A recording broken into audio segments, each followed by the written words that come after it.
So we're going to talk about cast iron. Again, I'll make this one fairly brief. This is it's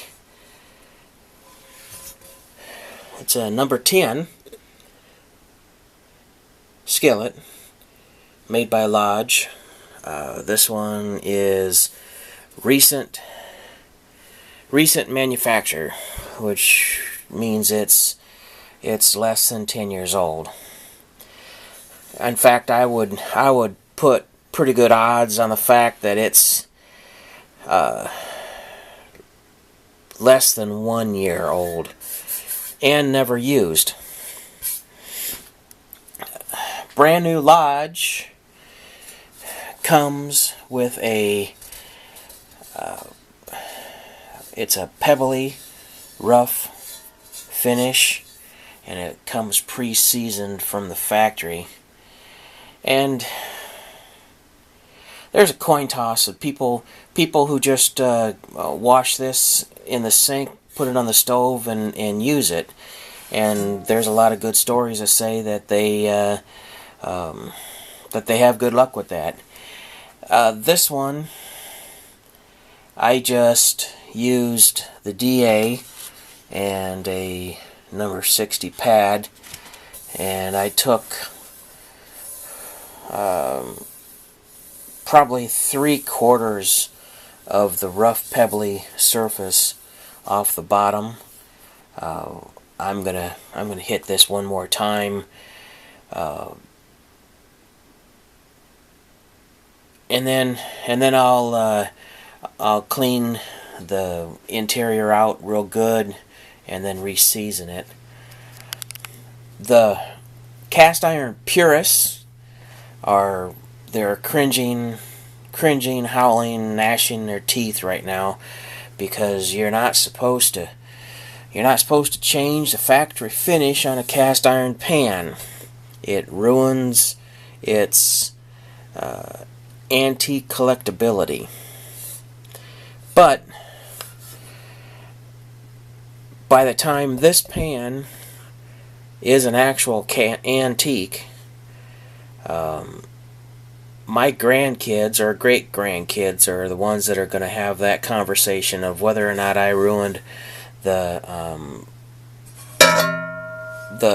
value of the pan. This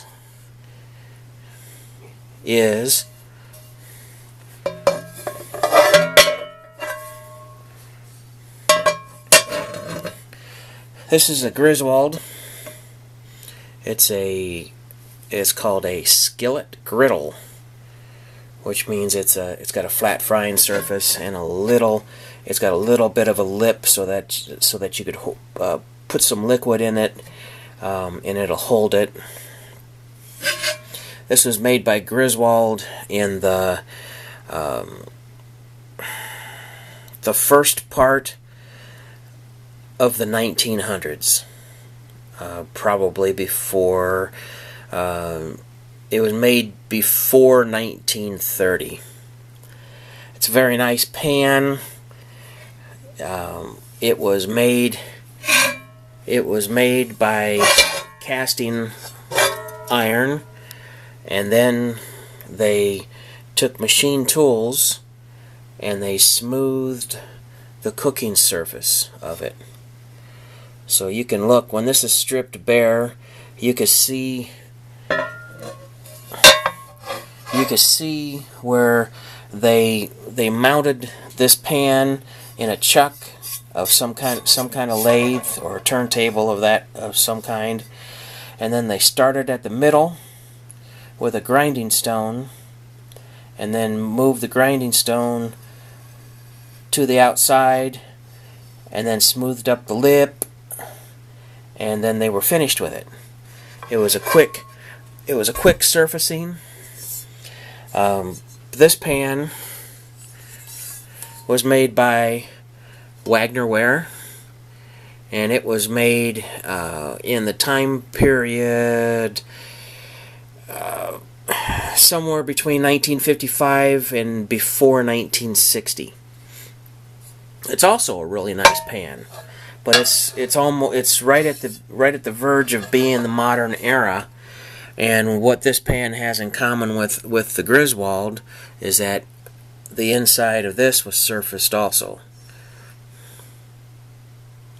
And what surfacing the inside of the pan does is that it smoothens up the surface, and it removes material, and that thins the metal so that it has a better reaction to heat, and it also lightens the pan so that it's easier to handle.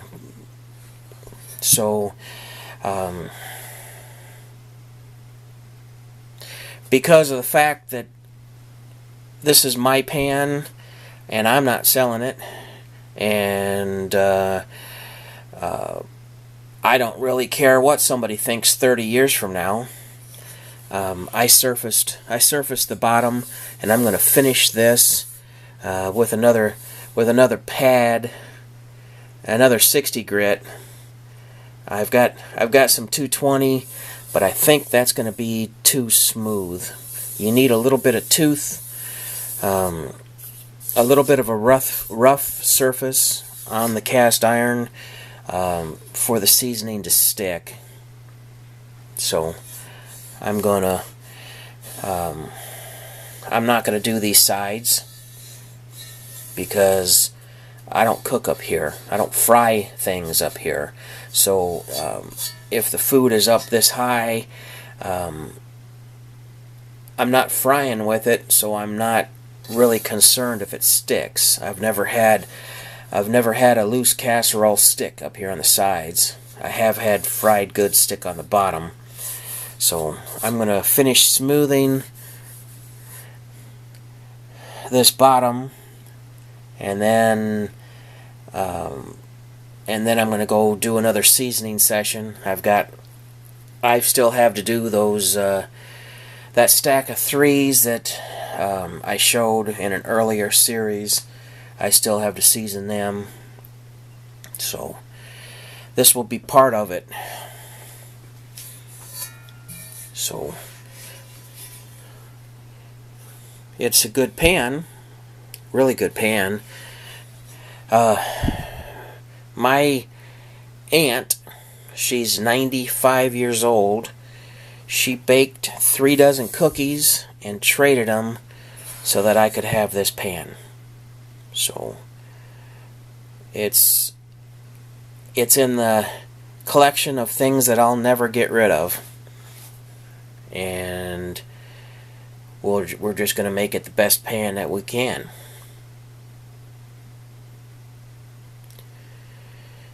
And that's all we got. That's all we got to really say right now. So see ya.